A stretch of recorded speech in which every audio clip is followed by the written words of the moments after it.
জম্মু কাশ্মীরে যারা জঙ্গি তৎপরতা চালাচ্ছে তাদের কঠিন শিক্ষা দেওয়ার হুঁশিয়ারি দিলেন ভারতের প্রধানমন্ত্রী নরেন্দ্র মোদী। ওয়ালটন ফ্রিজ কিনে অনেকের মতো আপনিও হয়ে যেতে পারেন মিলেনিয়াল, সেরা পণ্যের সেরা অফার।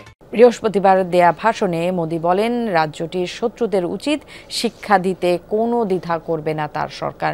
রাজ্যের শ্রীনগরে আয়োজিত জনসভায় দেয়া ভাষণে এই মন্তব্য করেন তিনি। নরেন্দ্র মোদী প্রধানমন্ত্রী হিসেবে টানা তৃতীয় দফায় শপথ নেওয়ার দিনই ভারত নিয়ন্ত্রিত জম্মু কাশ্মীরে হয়েছে ভয়াবহ জঙ্গি হামলা, যাতে অন্তত 12 জনের প্রাণ যায়। এরপরই সশস্ত্র হামলা ঠেকাতে নিরাপত্তা বাহিনীকে ব্যবস্থা নেওয়ার কঠোর নির্দেশনা দেন মোদী।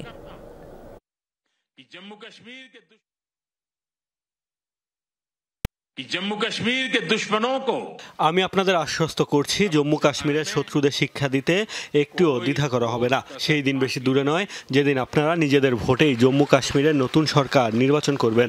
শীঘ্রই একটি রাজ্য হিসেবে জম্মু কাশ্মীরের আরো সুন্দর ভবিষ্যৎ নির্ধারিত হবে।